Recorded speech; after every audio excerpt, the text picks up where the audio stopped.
আসসালামু আলাইকুম। সবাই কেমন আছেন? আশা করি ভালো আছেন। আমিও ভালো আছি অনেক আলহামদুলিল্লাহ। আজকে একটা খুব গুরুত্বপূর্ণ বিষয় আপনাদের সামনে তুলে ধরব। তো সবাই ধৈর্য ধরে ভিডিওটা দেখতে থাকুন। আমি কোন বিষয়টা আপনাদের সামনে তুলে ধরতেছি সবাই দেখুন।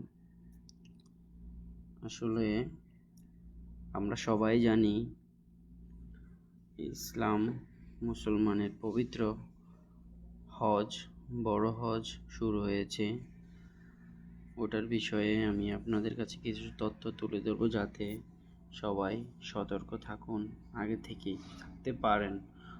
অনেক মানুষ অনেক কিছু জানে না, তার জন্য এই ভিডিওটা করা, যাতে আপনারা জানুন, জানার পরে আপনারা নিজের সতর্ক থাকুন। বিপদে পড়ার আগেই সতর্ক থাকা ভালো, সতর্ক অবলম্বন করা ভালো। তাই আমি আপনাদের সামনে এই ভিডিওটা তুলে ধরবো। অনেক দিন ধরে চিন্তা ভাবনা করতেছি, কিন্তু সময় পাচ্ছি না বিধায় তুলে ধরতে পারিনি। আজকে আপনাদের সামনে আমি তুলে ধরছি। আপনাদেরকে কিছু মেসেজ দেখানোর চেষ্টা করতেছি। দেখুন যে এটা MOI মুরুর, মানে সৌদি আরবে পুলিশ যারা আছে, যারা কন্ট্রোল করে বিভিন্ন সিস্টেম, তাদেরকে মুরুর বলে। তো মুরুর থেকে আমাদের লোকাল সিমে অনেকগুলো মেসেজ প্রায়ই আসতে থাকে। আমি আপনাদেরকে যদি একটু দেখাই তাহলে দেখুন যে এই বড় হজের মেসেজগুলো কবে থেকে আসা শুরু হয়েছে। থার্সডে 16 তারিখ, মে মাসের 16 তারিখ প্রথম মেসেজটা এসেছিল আরবিতে। তারপরে তারা আবার ওটাকে ইংলিশ করে দিয়েছে, যা থেকে অনেকজনে আরবি জানে, অনেকজনে জানে না। তো ওটাকে ইংলিশ করে দিয়েছে। ইংলিশ করার পরে তারা আবার ওই সেম জিনিসটাকে ইংলিশ আরবিতে দিয়েছিল 16 তারিখে মে মাসের, এবং ইংলিশে দিয়েছে 17 তারিখে মে মাসের।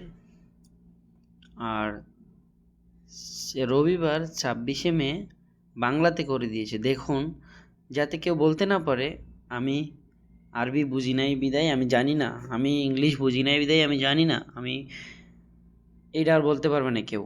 প্রত্যেকটা ল্যাঙ্গুয়েজে দেওয়া হয়েছে, ঠিক আছে? তো এটা কী দেওয়া হয়েছে আপনাদেরকে আমি পড়ে শোনাচ্ছি। তো 26শে মে দিয়েছে, তারপরে আবার রিপ্লাই করতেছে, প্রতিনিয়ত রিপ্লাই করতেছে খবরটা, ঠিক আছে? তো আমি আপনাদেরকে পড়ে শোনাচ্ছি যে কি মেসেজ দিয়েছে। যারা বড় হজ করার উদ্দেশ্যে বাংলাদেশ থেকে, যে কোনো দেশ থেকে আসুক, আমি যেহেতু বাংলাদেশের উদ্দেশ্যে বলতেছি, বাংলাদেশ থেকেই বলা হয়েছে প্রকাশ্য 10,000 রিয়াল জরিমানা সুলভ করা হবে এমন বিধি অতিথি বা অবস্থানকারীদের বিরুদ্ধে যারা প্রকাশ্য হজ অনুমতি নিয়ে না থাকেন। তার মানে যারা বিধিবিধান নিয়ম অনুসরণ না করে আসবে, অবস্থানকারীদের বিরুদ্ধে 10,000 টাকা জরিমানা করা হবে। যদি হজ পারমিট তাদের কাছে না থাকে, আপনারা বিভিন্ন জনের ট্রাভেলসের মাধ্যমে আসেন, এজেন্সির মাধ্যমে আসেন, আত্মীয়স্বজনের মাধ্যমে আসেন, যার মাধ্যমে আসেন না কেন, আপনাদের থেকে হজ পারমিট লাগবেই, মাস্ট বি। যদি না থাকে ধরতে পারে 10,000 রিয়াল জরিমানা, তার মানে বাংলাদেশের প্রায় 3,10,000 মতো জরিমানাটা। 1 নম্বর। 2 নম্বর, হজ প্রদত্ত বিধিমালায় লঙ্ঘনকারীর অতিথিদের তাদের মূল দেশে প্রত্যাবর্তন করা হবে এবং তাদেরকে রাজ্য প্রবেশের শৃঙ্খলা লাগানো হবে নির্ধারিত সময়সূচি অনুযায়ী। তারা অতিথি বলে, তার মানে যারা বাইরের দেশ থেকে আসে তাদেরকে অতিথি বলে। ওটা বলে তাদেরকে বোঝানোর চেষ্টা করা হচ্ছে যে রাজ্যর শৃঙ্খলা লঙ্ঘনকারীদের যাওয়ার একটা নির্ধারিত টাইম, যেই সময়সূচি অনুযায়ী লাগানো হবে যাওয়ার সময়টা আর কি, তাদের মূল দেশে প্রবর্তন করা হবে, তাদের দেশে তাদেরকে পাঠিয়ে দেওয়া হবে, হজ করতে দেবে না। তারা যদি এরকম কোনো ধরা খায় অথবা কেউ ধরে যে পারমিট ছাড়া হজ করতে আসছে, তাদেরকে হজ করতে না দিয়ে তাদেরকে দেশে পাঠিয়ে দেওয়া হবে এবং কি জরিমানাও করা হবে।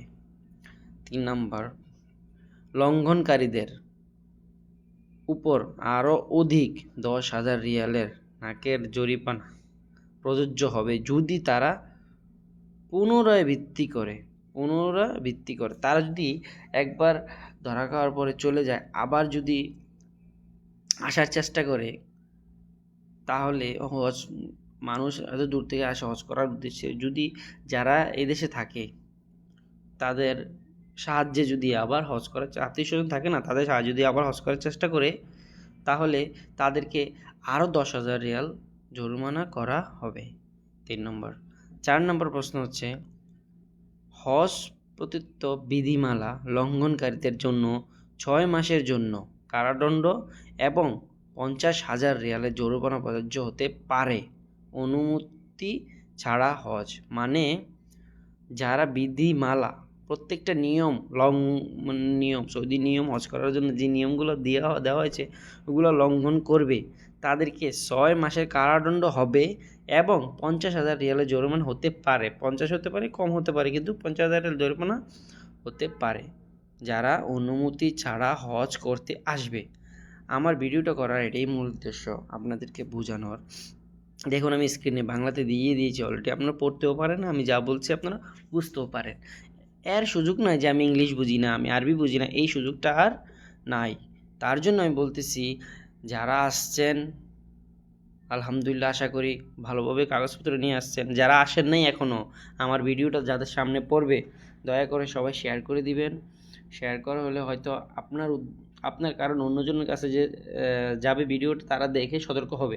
অনেক ট্রাভেল এজেন্সি হয়তো দিতে পারে না, হয়তো ইচ্ছা করে দেয় না, হয়তো মনের ভুলে দেয় না। তো আপনারা প্যাসেঞ্জার যদি জানেন বিষয়গুলো, তাহলে আপনারা তাদেরকে সতর্ক এবং কি তাদেরকে মনে করে দিতে পারবেন যে আমার হজ পারমিট দিচ্ছ কি না, আমার হজ পারমিট তোমরা করেছো কি না। তাহলে তাদেরও মনে থাকবে, হয়তো মনে না থাকতে পারে, কিন্তু আবার আরেকটা বিষয়, অনেকজনে দেয় না। তো আপনারা যদি প্যাসেঞ্জারে যদি মনে থাকে, তাহলে সেই জিনিসটা আরও সহজ হয়ে যাবে। তো আশা করি সবাই বুঝতে পারছেন, ঠিক আছে? আশা করি ভিডিওটা যার সামনে পড়বে শেয়ার করে দিবেন, আপনার শেয়ারের উদ্দেশ্যে আরেকজন উপকৃত হতে পারবে। তো ভিডিওটা দেখার পরে নিশ্চয়ই সতর্কতা অবলম্বন করবেন, যাতে সৌদির জরিমানা থেকে আপনারা বাঁচতে পারবেন, সুষ্ঠুভাবে সুন্দরভাবে হজ পালন করে আবার বাংলাদেশে ফিরে যেতে পারেন। আমার জন্য দোয়া করবেন সবাই। আশা করি সবাই ভালো আছেন, ভালো থাকবেন। ওকে, বাই।